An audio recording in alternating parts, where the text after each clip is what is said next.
मी Devchand Maharu Gaikwad, Mahavitaran company Pachora कृती समितीचा सभासद। महावितरण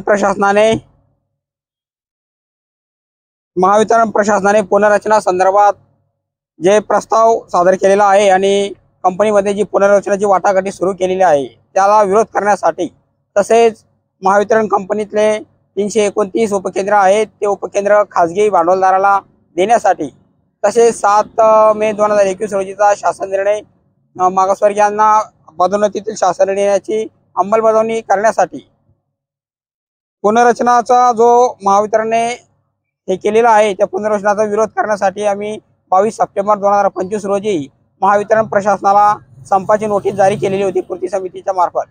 सदर कृती समितीच्या नोटीसीच्या अनुषंगाने महावितरण प्रशासनाने वेळोवेळी एनर्जी सेक्रेटरी तसेच व्यवस्थापकीय संचालक यांनी बैठक बोलवल्या, परंतु बैठकीत कोणतीही सकारात्मक चर्चा झाली नाही। त्या अनुषंगाने आज दिनांक 9 ऑक्टोबर 2025 पासून ते 11 ऑक्टोबर 2025 पर्यंत असा 3 दिवसाचा 72 तासांचा संप आम्ही कृती समितीमार्फत पुकारलेला आहे। सदर संपाची प्रशासनाने महावितरण कंपनीने त्वरित दखल घ्यावी व पुनर्रचना थांबवावी अशी कृती समितीच्या वतीने आश्वस्त करतो। खाजगीकरण करण्यामागे वेळ का आली तुमच्याकडे? वाढती ग्राहक संख्या आणि त्यामागे खाजगीकरणात वाढती ग्राहक संख्या वाढलेली आहे, त्याच्यानंतर कोणतेही आवश्यक साधन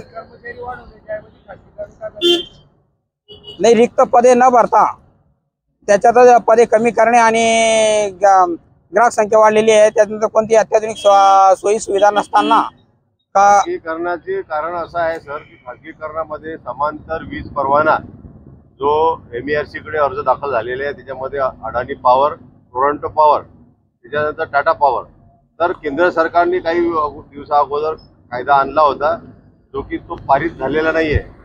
त्या कायद्यामध्ये अंतर्गत खाजगी कंपन्यांना या क्षेत्रामध्ये वीज क्षेत्रामध्ये आपला बिझनेस करण्यासाठी मुभा दिलेली होती, परंतु जर खाजगी भांडवलदार याच्यामध्ये उतरले तर त्याच्यामध्ये भांडवलदारशाही येईल आणि त्याच्यामध्ये नफा हा प्रकार असल्यामुळे जे वीज ग्राहक आहे ते वीज ग्राहकाचा या ठिकाणी फार मोठं नुकसान होणार आहे। त्यामुळे आम्ही या गोष्टीला विरोध करण्यासाठी सुद्धा आमचा एक मुद्दा त्याच्यामध्ये नमूद केलेला आहे। एकूण 7 संघटना आहेत। किती संघटना? 7 संघटना उतरलेल्या आहेत, प्रमुख संघटना। बाकीच्या काही लोकांचा मतभेद आहे त्याच्यामध्ये, परंतु ते सुद्धा सोबत येणारच आहे आमच्या सोबत पुढे, अजून आपले आंदोलन कंटिन्यू राहणार आहे यापुढे सुद्धा। आता हा 3 दिवसाचा संप जरी झाला तरी आम्ही पुन्हा बेमुदत संपाकरता सुद्धा वाटाघाटी करू असे एक ऐकायला येतं की नाही आहे, कारण की रिस्ट्रक्चरिंगचा मुद्दा महाराष्ट्र शासन किंवा महावितरण प्रशासनाकडून आलेला आहे। रिस्ट्रक्चरिंगचा विरोध आहे खरा अर्थानं।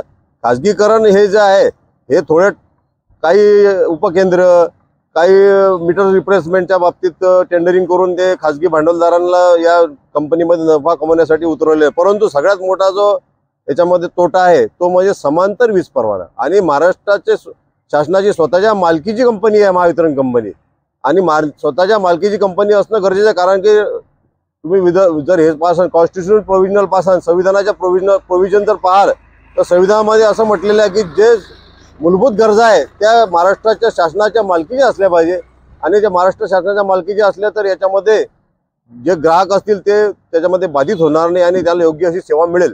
आम्हाला त्याच गोष्टीचा विरोध आहे की खाजगी भांडवलदारांपर्यंत ही कंपनी जर गेली सोबत घेण्याचा आमचा आहे, सोबत सुद्धा आमचा त्याच्यामध्ये आहे, पुढचा आंदोलनामध्ये टप्पा आहे तो, कारण की याच्या अगोदर सुद्धा आम्ही ग्राहकांना सोबत घेण्याचा प्रयत्न केलेला आहे आणि आम्ही त्यांच्यापर्यंत आमचे विषय पोहोचवलेले आहे, परंतु हे प्रतिसाद जेव्हा लोकांमध्ये पोहोचेल तेव्हा ग्राहक सुद्धा जागृत होईल। इलेक्ट्रॉनिक मीटर बसवणे खाजगीकरणाची नांदी असं म्हणतात, हा हरकत नाही, काय असं म्हणाल काही हरकत नाही, आवाजावी दिले येत आहेत म्हणजे कारण आता ते मीटर्स जे आहे ते टेंडर दिलेले आहेत मुख्य कार्यालयाकडून, आणि ते मीटर्स जे आहेत ते टाइम ऑफ डेट मीटर आहेत, आणि त्याच्यामध्ये त्यांनी जो टॅरिफ लागू केलेला आहे तो टॅरिफ असा आहे की दिवसा 9 ते 5 या दरम्यान जर वीज वापरली तर 80 पैसे एका युनिट मागे 80 पैसे माफ आहेत, म्हणून ते TOD मीटर आणलेले आहेत। जागृत असला पाहिजे। कारण की ग्राहकाचा याच्यामध्ये हित जोपासलं जाणार नाही.